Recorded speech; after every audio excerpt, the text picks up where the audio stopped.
Bonjour à toutes et à tous et bienvenue, un salut chaleureux au public qui nous accompagne et salut à vous, la bande de passionnés, d'experts d'art qui m'accompagne chaque semaine. Nathalie Lesage, journaliste avec mon regard curieux, givré j'allais dire, mais pour de bonnes raisons et au sens propre, avec Lauriane Mélière qu'on est ravis de retrouver. Salut Lauriane, tu décryptes notre époque à travers l'art justement. Le boss Fabrice Bousteau est évidemment là, le rédacteur en chef de Beaux-Arts Magazine. Et Margot Bétou, la mémoire vive salut de Ali, l'émission. salut tout le monde. Tu t'es plongé dans les archives comme chaque semaine. Absolument. Et au piano évidemment, le pianiste star de Madame Arthur, Charlie Voudou. Salut Charlie. On va démarrer comme d'habitude avant d'accueillir Rachida Dati par votre mot du jour. Nathalie? Frette. Frette. Frette qui veut dire plus froid que froid en québécois. Fabrice? Exceptionnel. Je vais vous parler de l'exception culturelle française qui a un fait incroyable. Surréaliste, évidemment. On va parler de photographie. Et toi, Margot? Et moi, Panthéon, parce que je vous parle d'un grand homme tout à l'heure. Et Charlie, tu nous donnes le là de l'émission? Alors, mon mot du jour à moi aujourd'hui, c'est « ça va, ça vient » comme un boomerang. Je sens des booms et des bangs agiter mon cœur blessé. L'amour comme un boomerang me revient des jours passés à pleurer les larmes dingues d'un corps que je t'avais donné. Merci Charlie. Je vous le disais, notre première invitée, elle est au ministère de la Culture en poste depuis 2 ans, rue de Valois. Nous avons l'honneur d'accueillir la ministre de la Culture, Rachida Dati.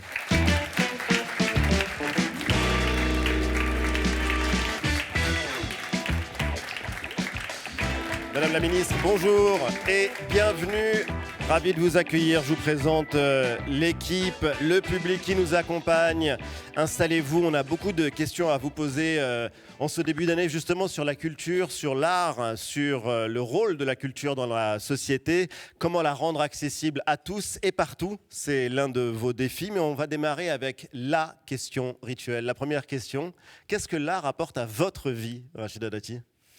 Moi, l'art et la culture m'ont apporté à ma vie, on le disait un petit peu en préambule, de la civilité. Civilité ? Oui. Pour des gens comme moi, mais je pense que beaucoup vont se reconnaître, quand vous êtes né, on a l'impression qu'on est dans l'adversité tout le temps, dans le combat tout le temps. La culture et l'art apportent du recul, j'allais dire de la hauteur, mais surtout de la civilité. Je dirais presque de la civilisation. En tout cas, c'est ce que ça m'a apporté. On en a besoin de l'art, de la culture dans la politique ou de la civilité, ça c'est sûr. Oui, mais... oui, on voit l'état du débat politique. Moi, je pense qu'une société sans culture, c'est le chaos, c'est l'arbitraire, c'est la sauvagerie. En ce moment, on le voit partout dans le monde, là où il n'y a pas de culture, il y a de l'obscurantisme, il y a du repli, il y a du rejet de l'autre. Et la méconnaissance et le refus de connaître l'autre, qui est un premier pas culturel, oui. Ça crée le chaos, la guerre et puis des conflits permanents. Est-ce que vous vous souvenez de votre premier choc artistique ? Alors, c'est pas un choc artistique au sens émotionnel du terme, c'est un choc artistique au sens accès à la culture. Oui. Moi, j'ai mis pour la première fois les pieds dans un cinéma. J'avais 20 ans ou 21 ans. C'était en 1986, c'était pour le film Le Grand Bleu. Et j'ai été submergée par les images. Alors, ce Grand Bleu, évidemment, grand écran, ça en jette. Mais ça a été pour moi mon premier choc culturel. De rentrer dans une salle de cinéma, de m'installer au milieu de tout le monde, c'était plein. D'avoir le sentiment de partager quand même avec les voisins, même si on est dans le noir, même si on ne connaît pas son voisin, mais de sourire aux mêmes choses, d'être ému aux mêmes choses, ou de voir la réaction des uns et des autres. J'ai autant regardé l'écran que j'ai regardé le public. Voilà. Et alors, question rapide, est-ce qu'il y a un tableau qui vous a marqué particulièrement, récemment notamment je crois que vous avez aimé une exposition géniale au centre Georges Pompidou sur le Paris Noir. D'abord, quand je suis devenue ministre de la Culture, moi j'ai été un petit peu réticente et réservée. Quand le président de la République m'a proposé d'être ministre de la Culture, j'ai eu peur.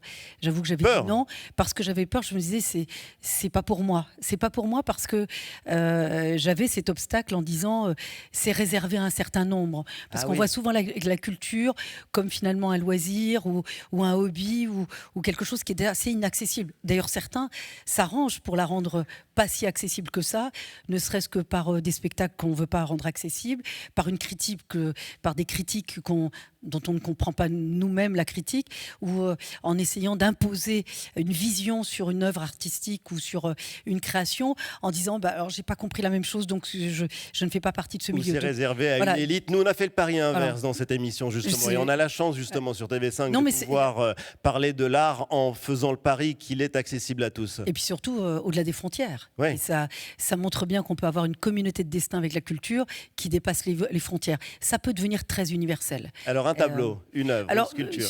Moi, j'ai vu une exposition avant l'été. C'était à Pompidou, juste avant sa fermeture pour les travaux. C'était le Paris Noir, des années 50 à 2000. Expo. Et ce Paris Noir, je veux dire, ça foisonnait. C'est-à-dire que dans les tableaux, tout est vivant. Tout est en vie. Mais regardez ce tableau qu'on voit à l'écran, justement, parce qu'il est extrêmement fort. Il est dû à un artiste sud-africain, Sekoto. C'est un autoportrait de lui. C'est un homme qui est né sous l'apartheid, qui a quitté l'Afrique du Sud, qui a milité contre les discriminations et le racisme à travers l'art. Qu'est-ce qui vous touche dans ce tableau ? C'est le regard et c'est le regard en biais. Il vous regarde, mais il est en biais et en fait, il est en face.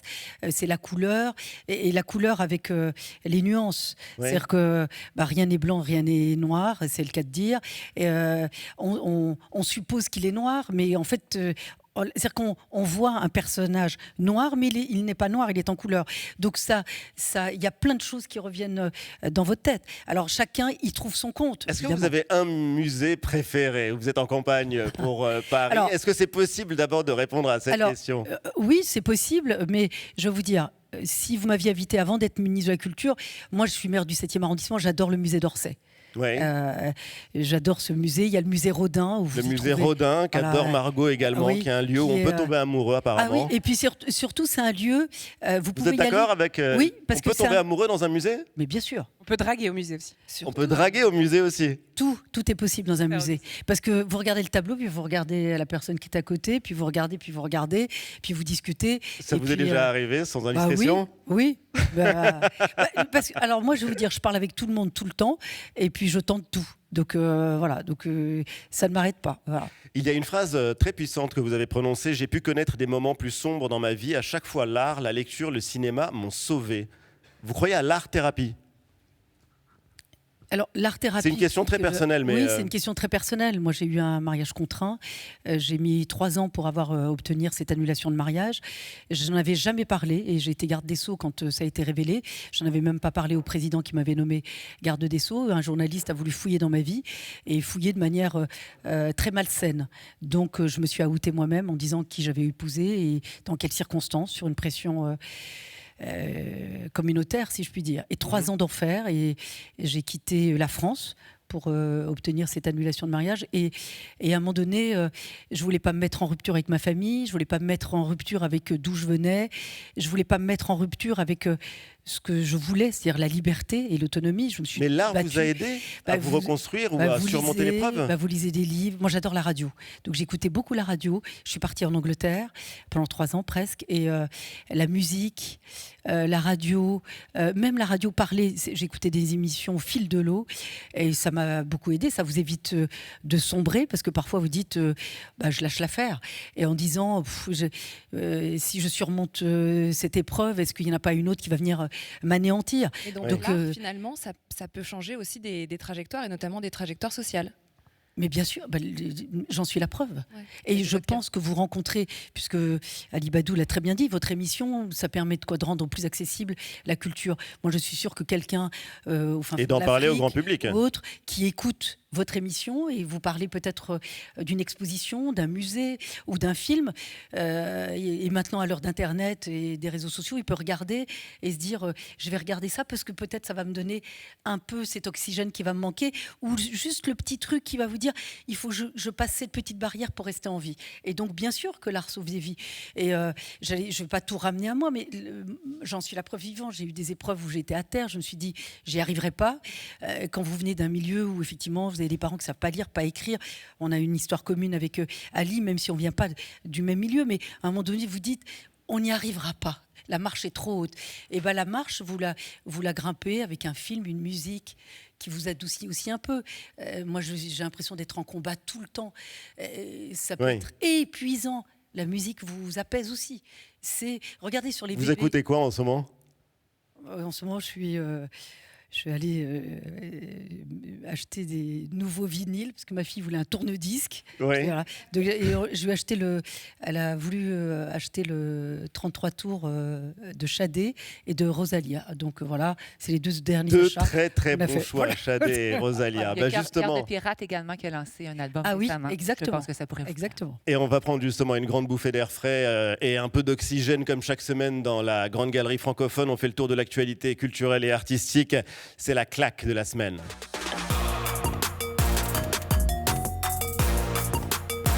La claque de la semaine et on démarre avec toi, Nathalie. Une claque saisonnière, Ali, si tu le permets. D'abord, Charlie, Ouais. en ré mineur. Majeur. Oh, pardon. Tu n'as pas retenu, hein? Mi. Mon pays, ce n'est pas un pays, c'est l'hiver. Bon, évidemment, vous avez remarqué derrière Bravo. cette voix cristalline, n'est-ce pas? Les paroles de Gilles Vigneault, célèbre chanteur québécois qui raconte qu'on s'y connaît, nous, en hiver quand même, d'où je viens. Sauf Oui. que j'ai pris ma claque avec le festival de glace de Harbin en Chine. Regardez ça. C'est carrément un royaume de glace qui est construit avec des châteaux, avec des sculptures. Pour vous donner une idée de l'amplitude de l'affaire, ils ont battu un record Guinness. Ils ont recréé des chutes Niagara 200 mètres de large. En glace. En glace, c'est incroyable, c'est féerique, des millions de personnes viennent voir ça, bien évidemment. Et c'est autant vertigineux que immense. Mais moi, ce que j'aime de ce festival-là, en fait, c'est que ça prend sa source, sa racine dans une tradition locale. En fait, c'est les pêcheurs au siècle dernier de cette région qui fabriquaient des lanternes de glace pour aller pêcher. Donc, Harbin, pensez à prendre la doudoune parce que c'est également une des villes les plus froides au monde. Du monde. Lauriane. Ma claque, moi, c'est Sylvester Mako. Alors, c'est un mec que j'adore. C'est un photographe hongrois, mais basé à Milan. Et ces images, en fait, c'est un vrai voyage dans le temps. Moi, ça me transporte. On oscille entre la peinture de la Renaissance italienne, le mouvement Bauhaus, et puis les premiers studios de photos forains du début du XXe siècle, qui est une de mes passions. Ce qui frappe chez lui, en fait, c'est son obsession pour le fait maison. Donc, Mako travaille uniquement en lumière naturelle. Dans une interview, il disait que le flash était son ennemi juré. Ouais. Et tous les décors sont fabriqués à la main. Les matériaux sont recyclés. C'est du carton, du papier. Des matériaux qu'on pourrait dire pauvres, en tout cas sociologiquement, et surtout c'est vraiment fait de façon très artisanale. Il a photographié Kate Blanchett emballée comme une sculpture, William Dafoe qu'on voyait tout à l'heure coincé dans une maison de poupée, et plus récemment Rama Douadji, l'artiste new-yorkaise qui s'avère être aussi l'épouse du tout nouveau maire de New York, Zoran Mamdani. Alors pour moi, en tout cas à l'ère du tout numérique, je trouve que c'est un pari peut-être risqué de choisir le mystère et la matière, mais je trouve que c'est nécessaire et on en parlait tout à l'heure, c'est politique. C'est politique. Merci, Lauriane. C'est politique, d'ailleurs, Fabrice. Toi aussi, ta claque, elle est politique. Ma claque, elle est politique. Et artistique. Échevelée et artistique. On a pu voir en janvier à la galerie Lovenbroek à Paris une exposition d'un artiste mondialement connu américain qui s'appelle Jim Shaw et qui, depuis la première élection de Donald Trump, fait des portraits, comme vous les voyez, extrêmement échevelés. Pas forcément flatteur. Pas forcément flatteur. Alors c'est une technique assez précise parce que c'est des dessins à l'encre et en fait il les passe et repasse à la photocopieuse pour créer des formes de distorsion. Et pourquoi ? Parce qu'en définitive, il dit Trump était obsédé par ses cheveux. Oui. Les cheveux, c'est le pouvoir. Sa terreur, c'est de devenir chauve. Et lors du premier mandat de Trump, le médecin personnel de Trump a révélé au public, à tout le monde, que Trump prenait une hormone très précise pour augmenter sa chevelure. Cette hormone est utilisée pour permettre la transition sexuelle entre un homme et une femme. Oui. Peut-être que du coup, ça explique son obsession contre le transgenre. Oui, peut-être. Et l'autre caractéristique, c'est que cette hormone a une caractéristique très particulière, c'est que par moment donné, elle a des défauts. Elle peut entraîner des coups de parano et des coups de folie. Donc tout s'explique. Et donc tout s'explique. On comprend grâce à l'art beaucoup mieux Donald Trump. Et dites-vous que la prochaine folie de Donald Trump, vous savez qu'il est devenu le président du Kennedy Center. Madame la ministre parlait de la mise en main de la culture. Aux États-Unis, c'est vraiment une reprise en main directe par Donald Trump. Il a rebaptisé le centre Kennedy en Trump Kennedy Center, ce qui est un outrage. Et il veut en faire le Melania Trump, en faisant disparaître Kennedy. Mais c'est drôle parce Donc que on comprend mieux la folie de Trump en regardant les dessins de Jim Shaw. Mais c'est passionnant en tout cas, et c'est la puissance de l'art. Et quant à toi, Margot ? Alors moi, ma claque, elle est au musée Albert Kahn à Boulogne-Billancourt. On y découvre le travail de Francis Aupier. C'est un travail documentaire et photographique. Il a photographié tout le Bénin des années 30. C'était un prêtre des missions africaines. Et voilà, et c'était un homme d'église donc, qui avait été envoyé au Bénin pour évangéliser la population. Mais il s'était pris de passion pour le vaudou et les mœurs locales. Et donc, il connaissait tous les chefs de village, en fait. Donc, il a eu accès à des rites d'ordinaire totalement invisibles, des scènes de purification, de divination et d'évangélisation, de conversion au christianisme. Et donc, il a filmé tout ça, il a enregistré 8 heures de film sur 140 bobines, et tout ça sans jamais tomber dans le pittoresque. C'était un homme très engagé qui était contre le colonialisme, et au mépris des autorités catholiques de l'époque. Ça lui sera d'ailleurs évidemment reproché. On lui reprochera de faire l'apologie du fétichisme. Oui. Il sera renvoyé en France, où il finira sa vie dans les Landes. Mais je trouve que c'est un regard un peu inédit sur cette époque et cette zone géographique, et un regard très juste et distancié. Voilà, on peut l'avoir jusqu'en juin 2026, cette expo. Merci. Un mot d'ailleurs, parce que le Bénin, c'est pas un pays anodin, c'est un pays où vous avez eu un rôle important pour la restitution d'œuvres d'art qui avaient été spoliées pendant la colonisation. Justement, la Côte d'Ivoire également, c'est un travail que vous menez comme ministre. Là, je vais je suis au Sénat là, cette semaine sur un texte sur les restitutions. Ça va être un texte, ça va être une loi cadre, parce que jusqu'à maintenant, on a fait des lois d'espèces. On a fait une loi d'espèces pour le Bénin, pour restituer des biens culturels spoliés par, évidemment, pendant par la France quand elle a colonisé le Bénin. On a fait pour la Côte d'Ivoire avec le tambour parleur. Avec cet immense tambour extraordinaire. Oui, exactement. Ouais. Voilà. Et donc là, c'est une loi cadre que je porte et que j'ai présentée au Conseil des ministres avant l'été. Et là, je vais avoir une première lecture au Sénat sur ces questions. Mais vous l'assumez en tout cas. On doit rendre, et quelles œuvres, oui, parce que sinon on viderait les musées. Ça a été tout le débat. Les musées français et occidentaux. Voilà, moi je suis une femme de droite, mais j'ai toujours eu des petites divergences avec ma famille politique, que ce soit sur la réinsertion, sur la lutte contre la récidive. Je suis contre la perpétuité réelle. Moi, je pense qu'il faut quand même donner une deuxième chance, il faut accompagner. Donc, j'ai toujours eu des petites divergences. Et alors, moi, je suis contre la repentance. Le débat était de dire, si on a spolié, est-ce qu'on restitue ? Oui. Alors, la restitution était considérée comme une repentance. Et c'est pas la question.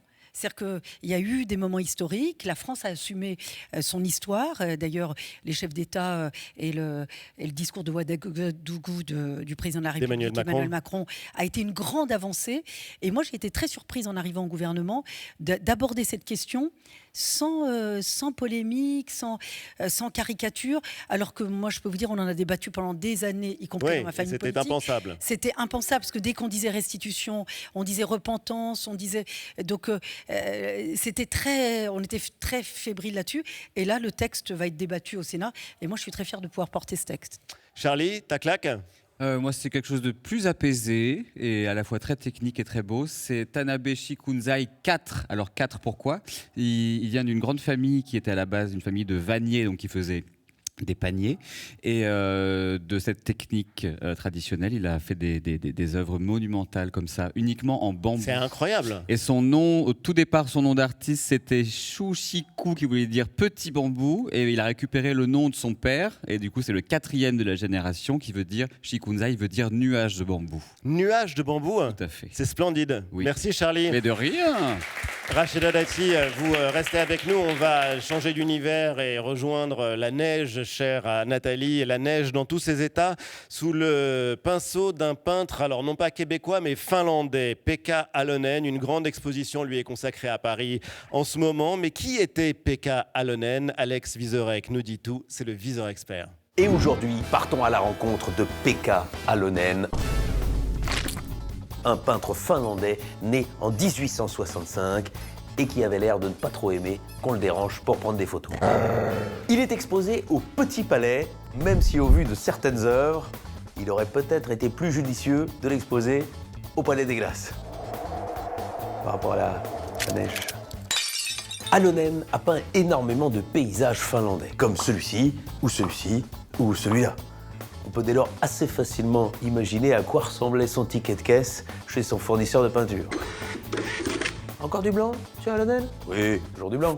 Mais pas de moquerie, parce que quand on voit son travail, on ne peut qu'admirer le talent du peintre, cette précision, cette virtuosité, et surtout, ça doit pas être facile de peindre avec des moufles. Mais parfois, il y a aussi des personnages sur ces tableaux, comme ici, lessive sur la glace. On peut imaginer que c'est un lavage à froid. Et si vous pensez que chez Alonen, il n'y a que de la glace, c'est faux. Il y a aussi une dame blanche. Miam. Et parfois, il peint toute une famille. Ce tableau s'intitule Pihapaiva Udistalosa.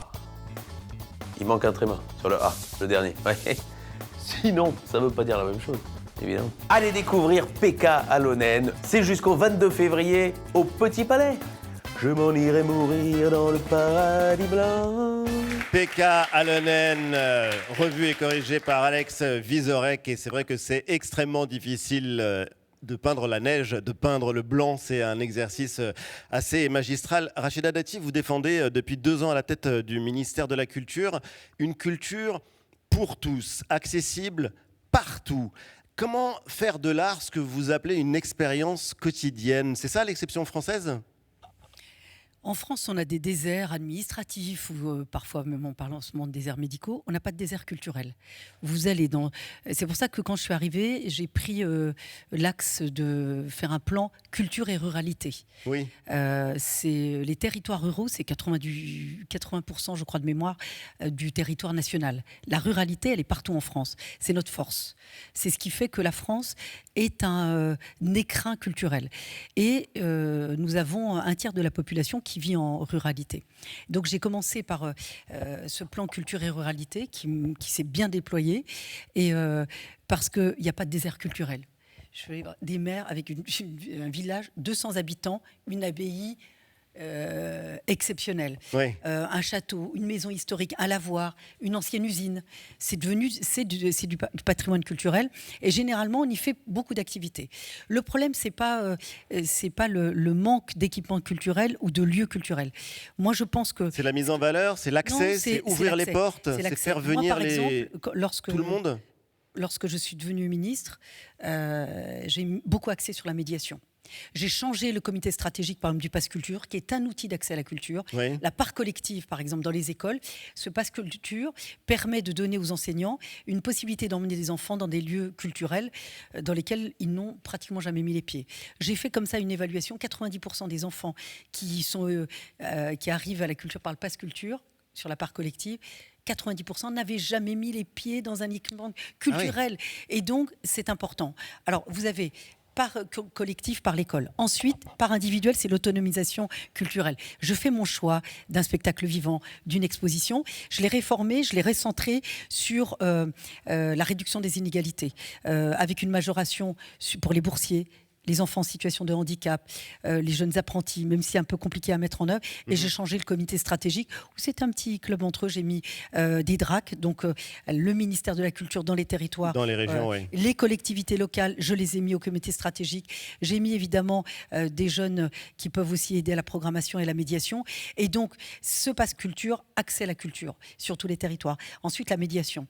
Quand je suis arrivée, moi je crois aux acteurs de l'éducation populaire. 40 ans, ils n'avaient pas mis les pieds au ministère de la Culture. Non seulement j'ai fait une charte avec eux, j'ai donné des moyens matériels et financiers pour aider à cette médiation et à cette programmation. J'ai mis en place dans tous les opérateurs culturels, je me suis inspiré ça aux États-Unis, un conseil d'administration des jeunes 13-17 ans pour aider à la programmation et à la médiation. Opéra de Paris, Comédie Française, les grands musées, parce que sinon les programmations sont un petit peu aussi dans l'entre-soi. Donc j'ai pu permettre ça en mettant ces conseils d'administration. La carte bibliothèque, et ça a augmenté l'accès aux bibliothèques municipales dès la naissance. Vous déclarez votre bébé, on vous donne une carte bibliothèque. Et les parents y vont. Donc on fait des instants lecture pour les bébés avec les parents et donc ils viennent à la bibliothèque avec cette carte à la naissance. Donc j'ai mis en place beaucoup de dispositifs. Comme je savais qu'il n'y avait pas beaucoup de temps, donc j'ai tout fait tout de suite maintenant. Mais j'avais. Mais pourquoi est-ce que vous avez relevé l'âge du pass culture?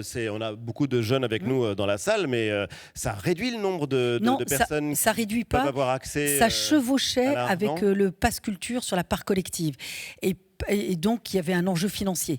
Donc moi j'ai mis Pass Culture par collectif, c'est l'éducation nationale.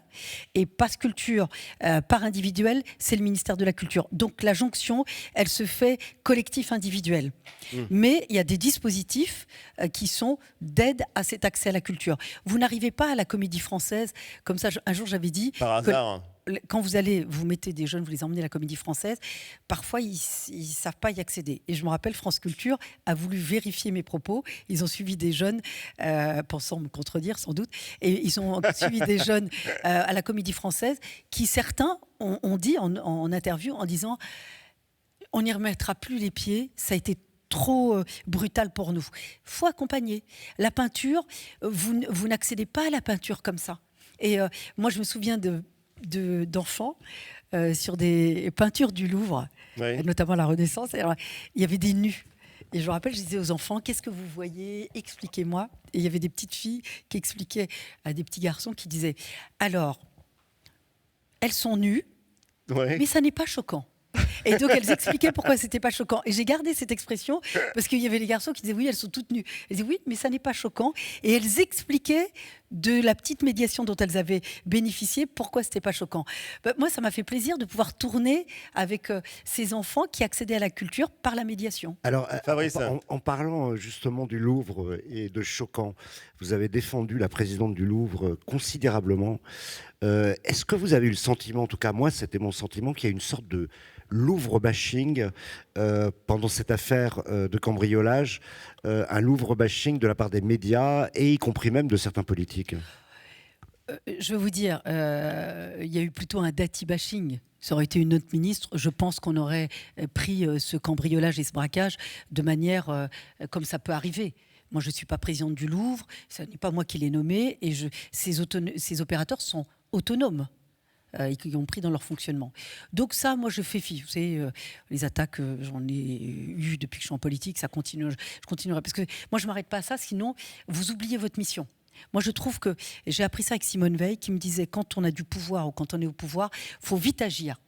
Donc vous pouvez vite être déstabilisé à vouloir répondre à des polémiques ou des caricatures et vous perdez votre temps et vous oubliez votre mission essentielle qui est de changer les choses, bouger les choses et d'avancer. Et il ne faut pas oublier qu'au Louvre, on vient de franchir la barre des 9 millions de visiteurs cette année. C'est absolument considérable malgré les polémiques et malgré... C'est le musée le plus visité au monde. C'est pour ça que nous avons souhaité, le président de la République a souhaité reconstruire, reconfigurer, faire une salle, avoir de meilleures conditions de visite et la Joconde, meilleures conditions de travail.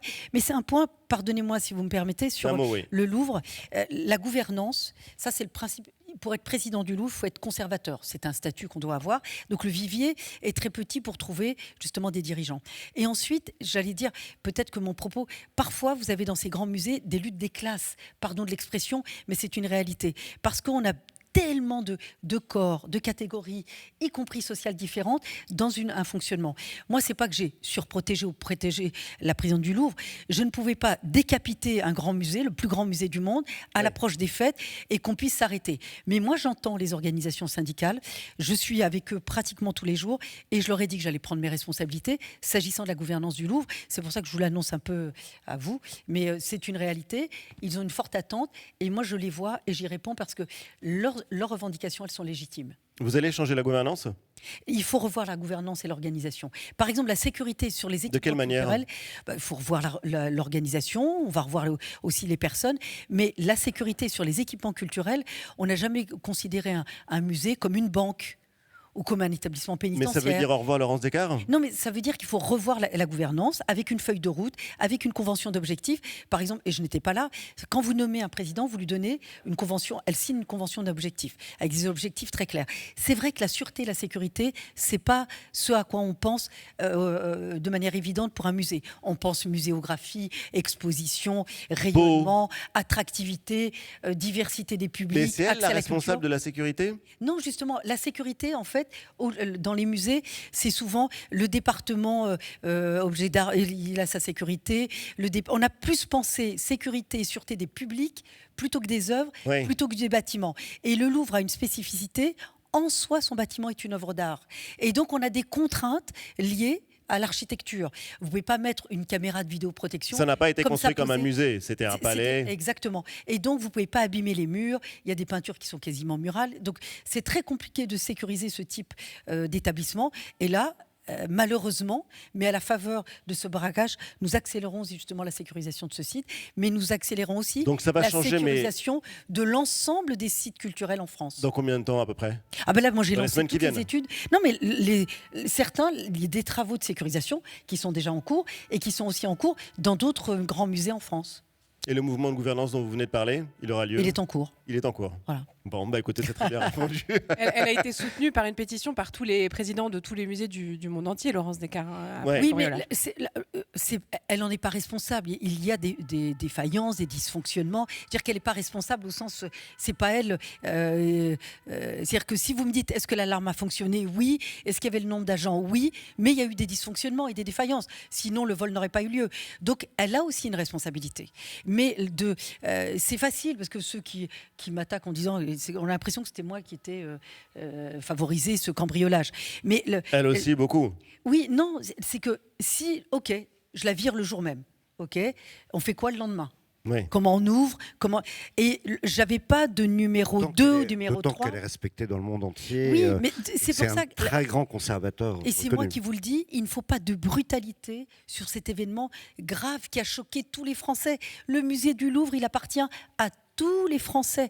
D'ailleurs, pardon, parce que j'adore cette mission culturelle, vous savez que les réserves des grands musées nationaux, on a plus de réserves que d'œuvres exposées. Bien et sûr. Souvent, les conservateurs conservent.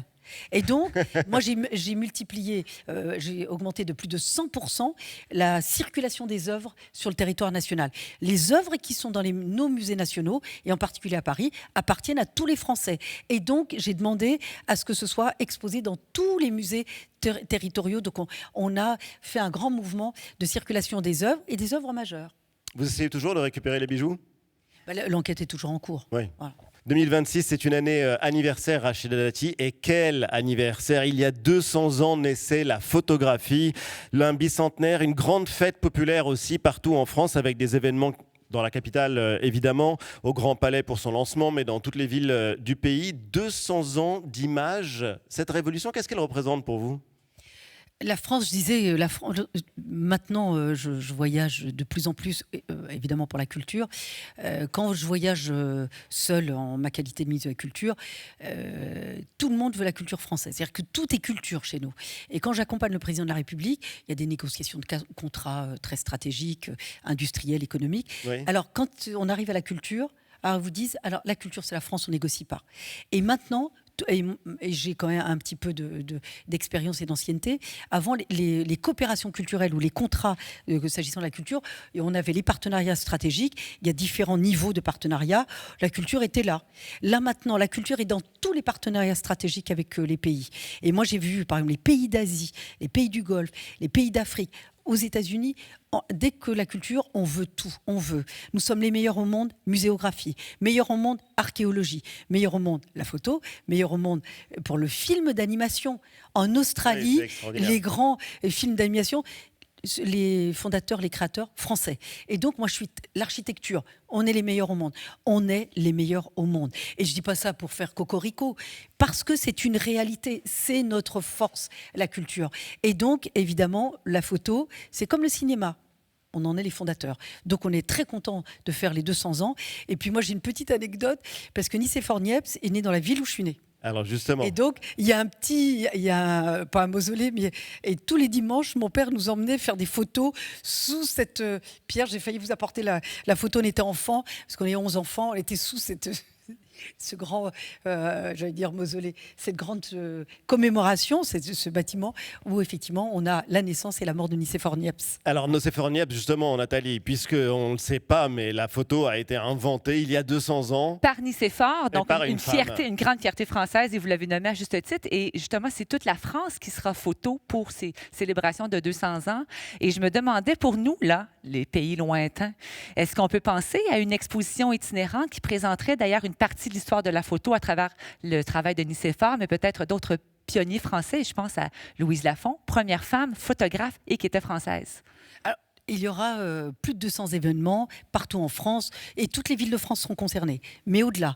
Et donc, tout est possible. Là, on a eu des appels à projets avec un succès fou sur les réponses. Et là, on a relancé un appel à projets, donc tout est en cours. Donc, ça va être 26-27, mais tout le monde est concerné. Fabrice, Beaux-Arts Magazine vient de révéler une enquête sur le rapport des Français à l'art et c'est assez incroyable. C'est incroyable et ça montre surtout le succès de l'exception culturelle française et de la politique culturelle française, puisque on a fait ce sondage et on en avait fait Beaux-Arts Magazine le même il y a 20 ans. Et les chiffres ont totalement évolué. 64% des Français déclarent aimer l'art contemporain. Et devant, ils préfèrent l'art contemporain aux impressionnistes. Ah oui. Il y a 20 ans, les Français étaient seulement 20% aimer l'art contemporain et ils privilégiaient l'impressionnisme, l'art moderne. Donc c'est une véritable révolution. Non mais une réaction à ces chiffres qui sont assez étonnants. Sur la création contemporaine, par exemple, les grandes foires internationales d'art, Art Basel, mais c'est un succès. On a eu l'occasion d'en parler, c'est un succès extraordinaire. À peine 1% d'artistes français exposés. À peine 1%. Donc là, j'ai lancé une mission dite Bettenot. Et d'ailleurs, j'ai nommé Martin Bettenot sur le Centre national d'art plastique parce que la Cour des comptes m'avait suggéré de supprimer. D'ailleurs, ils m'ont suggéré de supprimer le CNC, le CNM et le CNAP. Ça, c'est non. J'ai obtenu gain de cause. Et le CNAP, c'est de pouvoir orienter une politique d'acquisition, non seulement pour les artistes français, les jeunes artistes, de soutenir financièrement, et ça je l'ai sanctuarisé aussi, tout l'écosystème pour accompagner ces jeunes artistes, parce qu'ils ne sont souvent pas accompagnés, et d'avoir de plus en plus de partenariats publics-privés sur les galeries et les expositions, ce qui manque un peu. Et donc, moi, je suis ravie de ce sondage. Et à partir de quand l'accès à la culture, ça devient un droit et pas juste une politique? Moi, je crois au droit culturel. Voilà, c'est un droit fondamental. Je considère que quand j'ai pris le ministère de la Culture, quand j'ai vu les enjeux, c'est un ministère régalien. Donc, régalien, comme la justice, comme l'intérieur, comme l'armée. C'est structurant. C'est une valeur de la République que d'avoir accès à la culture. Ça vous structure. L'école, c'est la formation initiale. La culture, c'est la formation continue. Demain, vous n'avez plus de culture, vous n'avez plus de repères. Quand on parle de culture, toutes les cultures, Lauriane. Même les cultures urbaines. Mais évidemment, les cultures urbaines. Vous avez inauguré il y a quelques semaines Freestyle Villette, c'est une maison des cultures urbaines à Paris. C'est un espace dédié à la création et à la transmission. La programmation est notamment dédiée au hip-hop et au breakdance. Donc, est-ce que ces cultures ont été trop longtemps méprisées? Et c'est aussi pour ça que vous inaugurez Freestyle Villette. Ces cultures urbaines, c'est une expression culturelle française. On disait le street art, les tags, on disait ça, des tags. Oui. C'est une expression culturelle qui exprime quelque chose de la société, et de la société française, pas d'une société ailleurs, j'allais dire, exogène. Ah non, c'est français, c'est français. Justement. Et Rachida Dati, justement, Charlie voulait rendre hommage à la reine de la pop en France et dans la francophonie. D'ailleurs, c'est la française la plus écoutée dans le monde. Chanteuse urbaine, Aya Nakamura, et qui a chanté devant l'Académie française. Toi t'es bon qu'à planer, ouais je sens t'as le somme, j'ai la boca. Entre nous y a un fossé, toi t'es bon qu'à faire la mala. Bébé fait du sale, allô, allô, allô. Millions de dollars, bébé tu vaux ça. Bébé fait du sale, allô, allô, allô. Millions de dollars, bébé tu vaux ça. J'suis gang, oh, gang. Oh j'arrête là, c'est bon. Merci Charlie. Il y a quand même un côté, parce qu'on parle d'Aya Nakamura, mais vu les polémiques qu'elle a suscitées, on ne va pas y revenir, mais au moment des JO, mais c'est incroyable ce côté réac dans une partie de la société française. Comment est-ce que vous l'analysez, le côté « c'était mieux avant, c'est pas de l'art La jalousie. Oui. C'est de la jalousie? Bah oui. Moi, je pense qu'il y a certains dans cette société française, ils considèrent que c'est pas pour vous. Voilà. Ouais. Ou Donc, qu'elle ne le mérite pas. Oui, Il y a un peu disait- ça aussi. Non, le succès et le talent, parce que vous pouvez avoir un succès, vous voyez, unique, mais elle a du talent, voilà. Et puis, quand même, des bonnes vibrations. Mais bien sûr. Eh ben, on en a peut-être besoin, donc c'est pas mal. On en a besoin. Alors Margot, tu t'es plongée dans les archives comme chaque semaine et tu t'es intéressée à une figure emblématique, votre prédécesseur, un peu lointain aujourd'hui, mais c'est le ministre de la Culture, en tout cas le premier en France, celui du général de Gaulle. Bien sûr, c'est André Malraux. 2026, c'est le cinquantenaire de sa disparition. C'est donc évidemment à lui que je voulais rendre hommage dans cette chronique. C'est, je pense, votre plus illustre prédécesseur, on peut le dire. C'est même pour lui qu'a été créé le ministère de la Culture en 59 par de Gaulle. Voilà, c'était un homme engagé, un humaniste, un grand intellectuel qui avait reçu le prix Goncourt pour la condition humaine. Et c'était surtout un homme pour qui l'art était tout. Depuis l'enfance, il s'est construit son musée imaginaire. D'après des livres d'abord, puis en parcourant les musées du monde. De Gaulle, à ses côtés, découvrait le singulier dialogue avec l'art. Quand Malraux faisait visiter l'exposition à De Gaulle, c'était vraiment le maître et l'élève. Mais Malraux, avec son éloquence extraordinaire, arrivait à lui démontrer que cette petite statuette représentait le passé, le présent et l'avenir de l'humanité. Voilà, Rachida Dati, je ne sais pas si vous promenez au musée avec Emmanuel Macron pour lui révéler la beauté du monde. Si c'est le cas, vous m'enverrez des photos. Mais en tout cas, Malraux, c'était quelqu'un pour qui il arrêtait tout et pour qui il arrêtait pour tout le monde. Il avait une conception très précise de ce qu'était sa fonction au ministère. Écoutez. Il y a deux fonctions différentes dans le ministère, n'est-ce pas?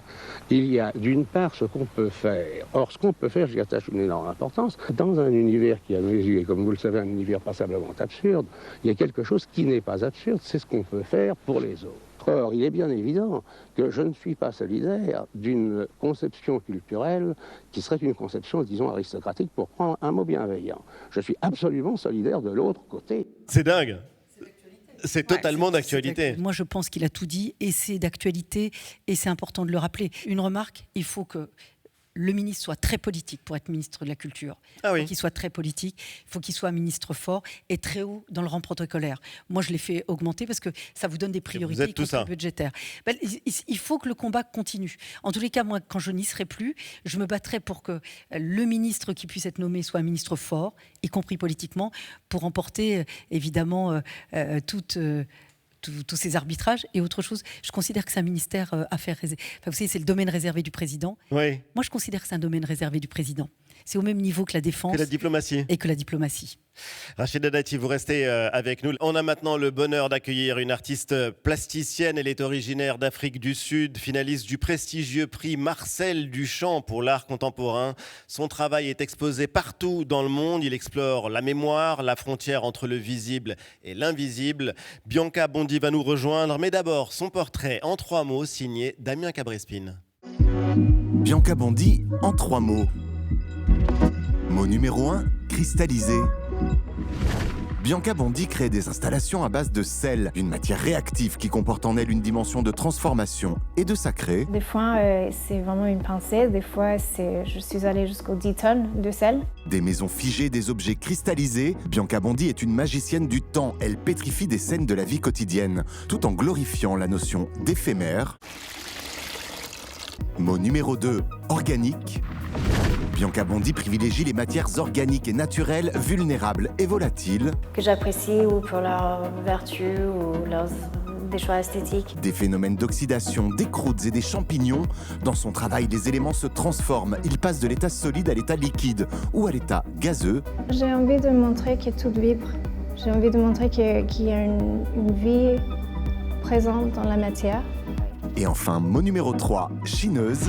Bianca Bondy est une chineuse. Elle arpente les brocantes, les recycleries et les vides-greniers. One man's junk is another man's treasure. En magnifiant les objets de seconde main et les ustensiles délaissés, Bianca Bondy redonne espoir et délivre un message optimiste. Son travail est un cycle de vie, de mort et de renaissance. La mort n'existe pas vraiment, c'est plutôt une transférence d'énergie. Bianca Bondy est l'invitée de la Grande Galerie francophone.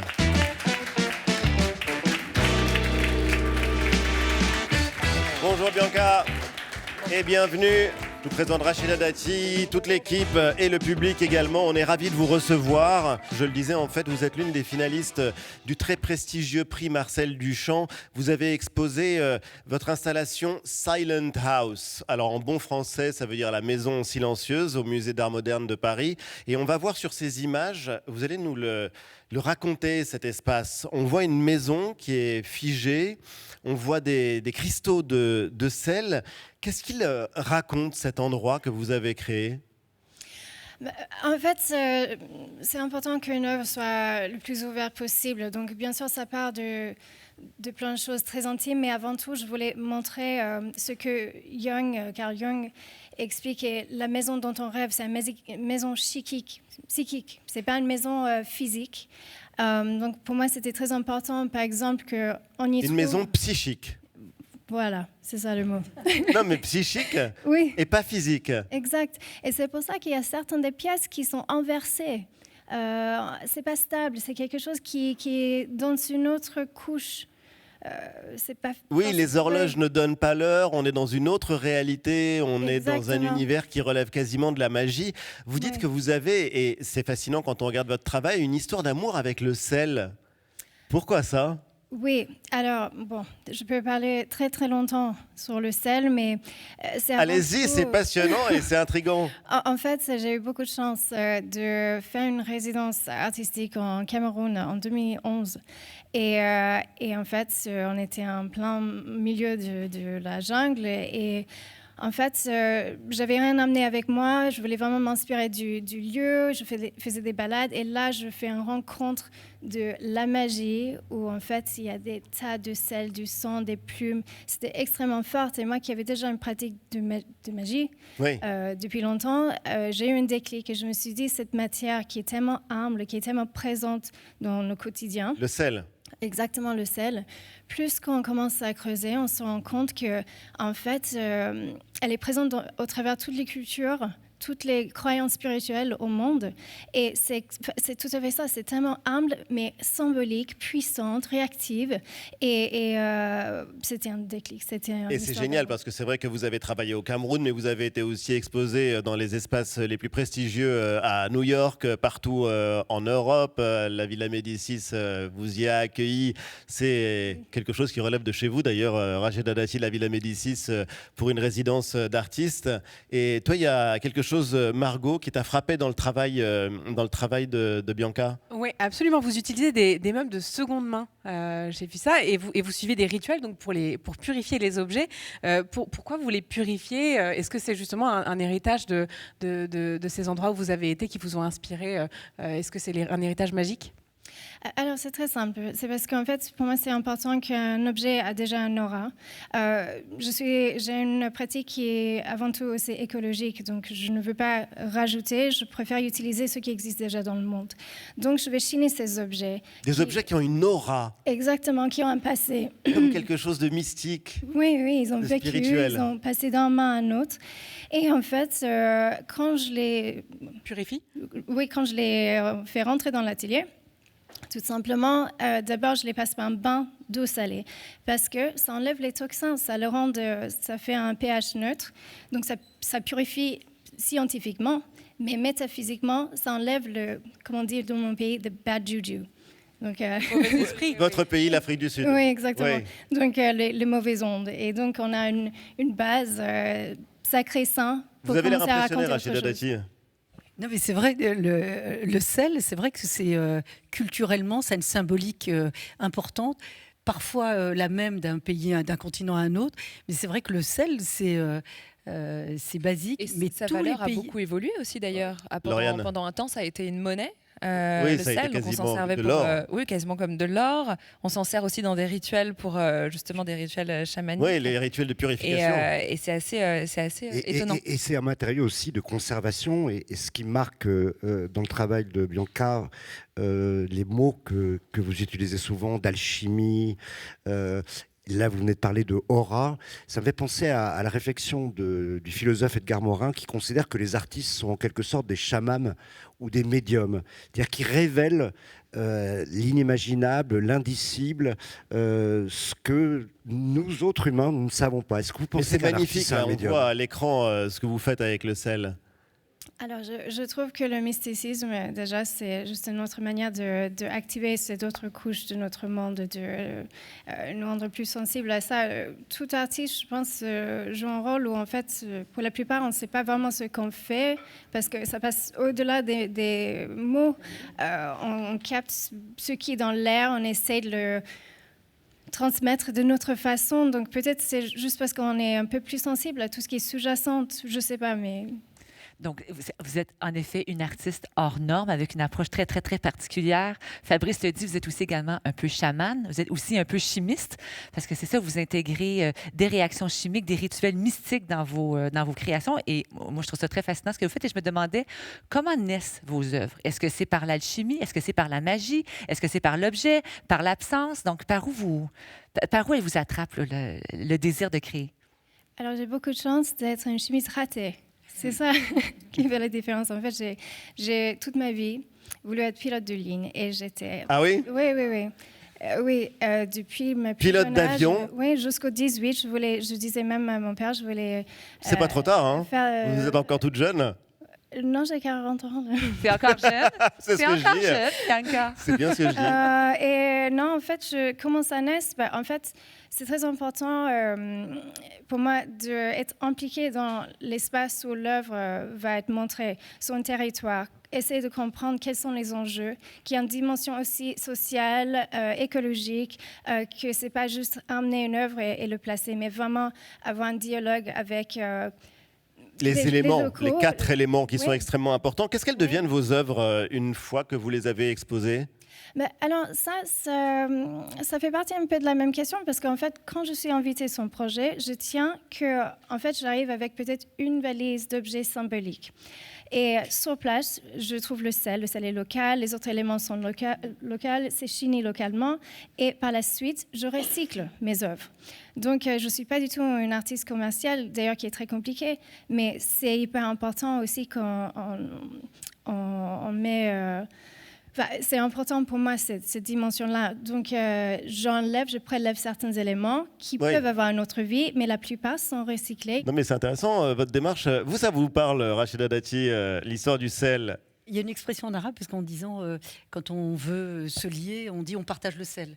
On a mangé dans la même assiette. Et quand on a une trahison, l'expression, c'est effectivement, vous avez trahi le sel qui nous a unis. Oui. Et donc, c'est pour ça que ça me frappe beaucoup. C'est très original et moi, je trouve ça très intelligent. Et ça parle à tout le monde. Merci beaucoup. Écoutez, en tout cas, Madame la Ministre, le prix Marcel Duchamp, c'est un prix qui vise à faire rayonner les artistes contemporains français à l'international. Et vous en parliez tout à l'heure, ils sont peu nombreux. Et c'est vrai que Bianca Bondi, c'est à la fois une exception et un modèle. Il y a quelque chose de frappant parce que vous êtes totalement cosmopolite, née en Afrique du Sud, vous êtes italienne, maintenant vous vivez en France. Mais vous avez un regret, Bianca Bondi, ça va vous intéresser, Rachida Dati, parce que... Vous ne pouvez pas voter? Mais oui. Oui, elle est passionnée par la politique. J'ai failli dire, mais vous votez. En fait, c'est vraiment Vous êtes quelque de quelle chose... nationalité? Alors, je suis sud-africaine, italienne. Si, vous pouvez voter comme italienne. Et je vote dans les municipaux. Oui. Mais j'aimerais bien... Ça intéresse Rachida Dati qui est en campagne à Paris. Vous habitez où?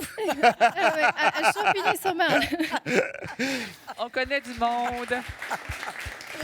Merci Bianca, en tout cas vous restez avec nous. Comme chaque semaine, on va ralentir et admirer une œuvre. Et quelle œuvre? Direction la chambre de Vincent Van Gogh. Elle a été peinte en 1889. Et vous allez voir, c'est fascinant.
Vincent Van Gogh, c'est fascinant et c'est au musée d'Orsay.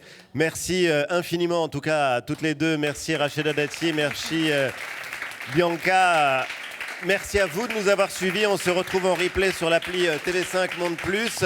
Et quand vous voulez sur nos réseaux sociaux, on va se dire au revoir comme chaque semaine en musique avec un titre de Marc Lavoine qui devrait vous toucher. C'est ça la France, Racheda Dati. Charlie, c'est à toi.